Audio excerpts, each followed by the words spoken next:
ಎದ್ದು ನಿಂತಿದೆ ನೋಡು ರಾಮ ಮಂದಿರ, ಮೇಲೆದ್ದು ನಿಂತಿದೆ ನೋಡು ರಾಷ್ಟ್ರ ಮಂದಿರ.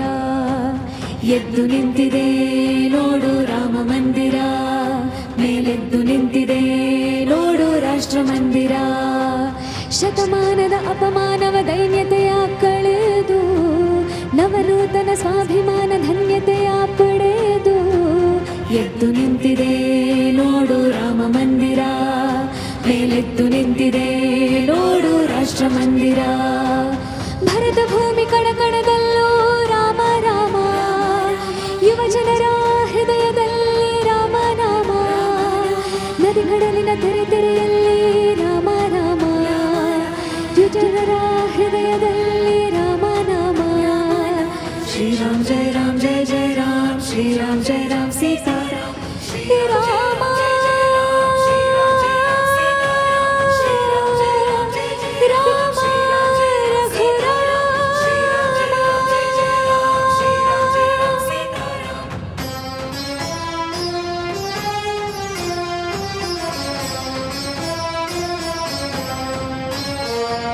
ಮರೆಯದಿರಿ ಶ್ರಮದಾನದ ಬಲಿದಾನದ ಇತಿಹಾಸ, ಸರಯೂ ನದಿಯು ಹೇಳುತ್ತಿಹುದು ನಮ್ಮೇ ಜನರ ಸಾಹಸ.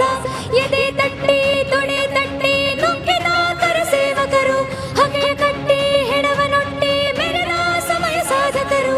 ಎದ್ದು ನಿಂತಿದೆ ನೋಡು ರಾಮ ಮಂದಿರ, ಮೇಲೆದ್ದು ನಿಂತಿದೆ ನೋಡು ರಾಷ್ಟ್ರ ಮಂದಿರ. ಎದ್ದು ನಿಂತಿದೆ ನೋಡು ರಾಮ ಮಂದಿರ, ಮೇಲೆದ್ದು ನಿಂತಿದೆ ನೋಡು ರಾಷ್ಟ್ರ ಮಂದಿರ. ಎಸ್ ಉಪಾಧ್ಯಾಯ ಅವರೇ, ಸಾರಿ ವಿದ್ವಾನ್ರೆ, ಆಗಲೇ ಒಂದು ಕತೆ ಇರ್ತದೆ. ತುಂಬ ನನಗೆ ಕ್ಯೂರಿಯಾಸಿಟಿ ಆಗ್ತಾ ಇದೆ. ವಾಟ್ ನೆಕ್ಸ್ಟ್ ಏನಾಯಿತು ಮುಂದೆ ಅಂತೇಳಿ ಅದನ್ನು ಮುಂದುವರಿಸ್ಬೋದಾ? ಹೊರಟು ನಿಂತಾಗ ಇಡೀ ಅಯೋಧ್ಯೆಯ ಪ್ರಜೆಗಳೇ ರಾಮನ ಹಿಂದೆ ಹೊರಡ್ತಾರೆ ಅವರು. ಆಗ ದಶರಥನಿಗೆ ಆಶ್ಚರ್ಯ ಆಗಿ, ಯಾಕೆ ಜನಗಳಿಗೆ ನನ್ನ ಅಡ್ಮಿನಿಸ್ಟ್ರೇಷನ್ ಇಷ್ಟ ಆಗಲಿಲ್ವಾ ಅಂತ ಕೇಳಿದಾಗ ಸುಮಂತ್ರ ಒಂದು ಸತ್ಯ ಹೇಳ್ತಾನೆ. ನಿನ್ನನ್ನು ಇಷ್ಟು ದಿವಸ ಎಲ್ಲರೂ ಕೂಡ ರಾಜ ರಾಜ ಅಂತ ಸ್ಥಾನಕ್ಕೋಸ್ಕರ ಬೆಲೆಯನ್ನು ಕೊಡ್ತಾಯಿದ್ರು. ರಾಮನ ಅವತಾರ ಆದಾಗಲೇ ಜನ ಅವನನ್ನು ರಾಜ ಅಂತ ಒಪ್ಪಿಕೊಂಡು ಬಿಟ್ಟಿದ್ದರು. ಹಾಗಾಗಿ ಒಂದು ಒಳ್ಳೆಯ ಅವಕಾಶ ಅವನ ಹಿಂದೆ ಹೋಗೋದಕ್ಕೋಸ್ಕರ ಕಾಯ್ತಾಯಿದ್ರು. ಈಗ ಇದೊಂದು ನೆಪವನ್ನು ಮಾಡ್ಕೊಂಡು ಎಲ್ಲರೂ ಕೂಡ ಅವನನ್ನು ಫಾಲೋ ಮಾಡ್ಕೊಂಡು ಹೋಗ್ತಾ ಇದ್ದಾರೆ ಅಂತ ಹೇಳಿದಾಗ ಸುಮಂತ್ರನಿಗೆ ದಶರಥನಿಗೆ ಆಗ ಜ್ಞಾನೋದಯ ಆಗುತ್ತೆ. ನನ್ನ ಮಗನನ್ನು ಕೇವಲ ರಾಮನನ್ನು ಮಗನನ್ನಾಗಿ ಮಾತ್ರ ನೋಡ್ತಾ ಇದ್ದೆ, ಆದರೆ ಈ ಜನಗಳು ಮಗನನ್ನಾಗಿ ಮಾತ್ರ ನೋಡೋದಲ್ಲದೆ ದೇವನನ್ನಾಗಿ ಅವನು ನೋಡ್ತಾ ಇದ್ದಾರೆ. ಅವರು ಇಂಥ ಒಂದು ಪ್ರೇಮ ಭಾವನೆ ನನಗೆ ಬರಲಿಲ್ವಲ್ಲ ಅಂತ ಸುಮಂತ್ರ ಅಲ್ಲಿ ದುಃಖ ಪಡ್ತಾನೆ ಅಂತ ಸಂಗತಿಯನ್ನು ನಾವು ನೋಡ್ತಾ ಇದ್ವಿ. ಯಾಕೆ ಈ ಪ್ರಸಂಗ ಇಲ್ಲಿ ಹೇಳಿದೆ ಅಂದರೆ, ನಮ್ಮ ಪೂಜ್ಯ ಗುರುಗಳು ಒಂದು ಮಾತನ್ನು ಹೇಳ್ತಾ ಇದ್ರು. ಅವರನ್ನು ಎಷ್ಟೋ ಜನ ಕೆಲವರು ಕೋಮಿನ ಸ್ವಾಮಿಗಳು ಅಂತ ಕರೀತಾಯಿದ್ರು. ಆಗ ನಮ್ಮ ಸ್ವಾಮಿಗಳು ಯಾವಾಗಲೂ ನಗತಾ ಒಂದು ಮಾತು ಹೇಳ್ತಾಯಿದ್ರು, ನಾವು ಕೋಮಿನ ಸ್ವಾಮಿಗಳಲ್ಲ, ಪ್ರೇಮದ ಸ್ವಾಮಿಗಳು, ರಾಮನ ಸ್ವಾಮಿಗಳು ಅಂತ ಹೇಳ್ತಾಯಿದ್ರು. ಹಾಗಾಗಿ ಪ್ರತಿಯೊಬ್ಬರಲ್ಲೂ ಕೂಡ ರಾಮನನ್ನು ಕಾಣುವಂಥ ಒಂದು ವೈಶ್ವಿಕ ದೃಷ್ಟಿ ಅದು ಎಲ್ಲರಲ್ಲೂ ಕೂಡ ಇರಬೇಕು. ಇದ್ದರೆ ಮಾತ್ರ ಆಗ ರಾಮರಾಜ್ಯ ಅನ್ನೋದು ಅದು ಕನಸಾಗಿರಲ್ಲ, ಅದು ನನಸಾಗತ್ತೆ ಅಂತ. ಆ ನನಸನ್ನು ನಾವು ನಿನ್ನೆಯಿಂದ ನಾವು ನೋಡಿದ್ದೇವೆ. ಇಂತಹ ಈ ರಾಮರಾಜ್ಯವನ್ನು ನಾವೆಲ್ಲರೂ ಕೂಡ ಇನ್ನಷ್ಟು ಎತ್ತರಕ್ಕೆ ನಾವು ತೊಗೊಂಡು ಹೋಗಬೇಕು. ಇಡೀ ಜಗತ್ತು ಒಂದು ಸಣ್ಣ ಪ್ರಸಂಗವನ್ನು ಉಲ್ಲೇಖ ಮಾಡಿಬಿಡ್ತೀನಿ. ನನ್ನ ಕೆಲವು ವಿದೇಶದಲ್ಲಿರುವಂತಹ ಶಿಷ್ಯರು ಅವರು ನನಗೆ ಕರೆ ಮಾಡಿ ಹೇಳಿದ್ರು, ಮೇಲ್ ಮಾಡಿ ಅಥವಾ ವಾಟ್ಸಾಪಲ್ಲಿ ಅವರು ಹೇಳಿದ್ರು, ಅಯ್ಯೋ ಈ ಸಂದರ್ಭದಲ್ಲಿ ನಾನು ಭಾರತದಲ್ಲಿ ಇಲ್ವಲ್ಲ ಅನ್ನೋದು ನನಗೆ ಬಹಳ ಬೇಜಾರಾಗ್ತಾ ಇದೆ.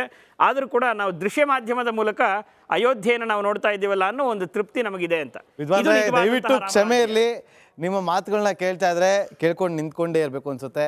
ಎಲ್ಲರೂ ಕೂಡ ನಮ್ಮೊಂದಿಗೆ ಜಾಯ್ನ್ ಆದರೆ ಸಮಯದ ಅಭಾವ ಇದೆ. ಮತ್ತೊಮ್ಮೆ ಎಲ್ಲರನ್ನೂ ಕೂಡ ನಾವು ಭೇಟಿ ಮಾಡುವಂಥ ಪ್ರಯತ್ನವನ್ನು ಖಂಡಿತವಾಗ್ಲೂ ಮಾಡೇ ಮಾಡ್ತೀವಿ. ಅಯೋಧ್ಯೆಯಿಂದ ನಮ್ಮ 3 ಸಹೋದರಿಗಳು ಕೂಡ ಜಾಯ್ನ್ ಆಗಿದ್ರು. ಅವ್ರಿಗೂ ಕೂಡ ಇಲ್ಲಿಂದ ಥ್ಯಾಂಕ್ಸನ್ನು ಹೇಳೋದಕ್ಕೆ ಬಯಸ್ತೀನಿ. ನಮ್ಮೊಂದಿಗೆ ನೀವು ಕೂಡ ಜಾಯ್ನ್ ಆಗಿದ್ರಿ, ತುಂಬ ಹೃದಯದ ಧನ್ಯವಾದಗಳು. ಕಾರ್ಯಕ್ರಮವನ್ನು ಮುಗಿಸೋದಕ್ಕಿಂತ ಮುಂಚೆ ನಮ್ಮೊಂದಿಗೆ ಜಾಯ್ನ್ ಆದಂಥ ಎಲ್ಲರಿಗೂ ಕೂಡ ಧನ್ಯವಾದಗಳು. ಹಾಗೆ ಮನೋರಂಜನಾ ತಂಡಕ್ಕೂ ಕೂಡ ಥ್ಯಾಂಕ್ಸನ್ನು ಹೇಳ್ತೀನಿ. ಅದಕ್ಕೂ ಮುಂಚೆ ನಾವು ವೈಂಡ್ ಅಪ್ ಮಾಡೋದಕ್ಕೂ ಮುಂಚೆ ಒಂದು ಸಣ್ಣದಾಗಿ ಒಂದು ನಮಗೆ ಮನರಂಜಿಸೋದಕ್ಕೆ ಸಿದ್ಧರಾಗಿದ್ದಾರೆ. Over to you.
Republic world app.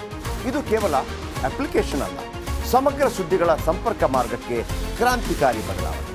Republic world app ಕೇವಲ ಸುದ್ದಿ ಅಪ್ಲಿಕೇಶನ್ ಪರಿಚಯಿಸ್ತಾ ಇಲ್ಲ, ಬದಲಾಗಿ ಡಿಜಿಟಲ್ ಸುದ್ದಿ ಬಳಕೆಯ ಹೊಸ ಯುಗಕ್ಕೆ ನಾಂದಿ ಹಾಡ್ತಾ ಇದೆ. ಇದೊಂದು ಬ್ರೇಕಿಂಗ್ ನ್ಯೂಸ್, ಪ್ರಭಾವಶಾಲಿ ಕಾರ್ಯಕ್ರಮಗಳಿಗೆ ಗಟ್ಟಿಯಾದ ನ್ಯೂಸ್. ಇಲ್ಲಿ ಕೇವಲ ತಾಜಾ ಸುದ್ದಿ, ಅದರ ನೇರ ಪ್ರಸಾರ ಮತ್ತು ಚರ್ಚೆಗಳಿಗೆ ಮಾತ್ರ ಅವಕಾಶ. ರಿಪಬ್ಲಿಕ್ ವರ್ಲ್ಡ್ ಆ್ಯಪ್ ಡೌನ್ಲೋಡ್ ಮಾಡಿಕೊಳ್ಳಿ. ಗೂಗಲ್ ಪ್ಲೇಸ್ಟೋರ್ ಮತ್ತು ಆಪಲ್ ಆ್ಯಪ್ ಸ್ಟೋರ್ನಲ್ಲಿ ಲಭ್ಯವಿದೆ. ರಿಪಬ್ಲಿಕ್ ವರ್ಲ್ಡ್ ಆ್ಯಪ್ ಇದು ಕೇವಲ ಅಪ್ಲಿಕೇಶನ್ ಅಲ್ಲ, ಸಮಗ್ರ ಸುದ್ದಿಗಳ ಸಂಪರ್ಕ ಮಾರ್ಗಕ್ಕೆ ಕ್ರಾಂತಿಕಾರಿ ಬದಲಾವಣೆ. ರಿಪಬ್ಲಿಕ್ ವರ್ಲ್ಡ್ ಆ್ಯಪ್ ಕೇವಲ ಸುದ್ದಿ ಅಪ್ಲಿಕೇಶನ್ ಅನ್ನ ಪರಿಚಯಿಸುತ್ತಿಲ್ಲ, ಬದಲಾಗಿ ಡಿಜಿಟಲ್ ಸುದ್ದಿ ಬಳಕೆಯ ಹೊಸ ಯುಗಕ್ಕೆ ನಾಂದಿ ಹಾಡುತ್ತಿದೆ. ಇದೊಂದು ಬ್ರೇಕಿಂಗ್ ನ್ಯೂಸ್, ಪ್ರಭಾವಶಾಲಿ ಕಾರ್ಯಕ್ರಮಗಳಿಗೆ ಗಟ್ಟಿಯಾದ ವೇದಿಕೆ. ಇಲ್ಲಿ ಕೇವಲ ತಾಜಾ ಸುದ್ದಿ, ಅದರ ನೇರ ಪ್ರಸಾರ ಮತ್ತು ಚರ್ಚೆಗಳಿಗೆ ಮಾತ್ರ ಅವಕಾಶ. ರಿಪಬ್ಲಿಕ್ ವರ್ಲ್ಡ್ ಅಪ್ಲಿಕೇಶನ್ ಈಗ ಲೈವ್ ಆಗಿದೆ. ಈಗಲೇ ಡೌನ್ಲೋಡ್ ಮಾಡಿ. ಗೂಗಲ್ ಪ್ಲೇಸ್ಟೋರ್ ಮತ್ತು ಆಪಲ್ ಆಪ್ ಸ್ಟೋರ್ ಎರಡರಲ್ಲೂ ಲಭ್ಯವಿದೆ.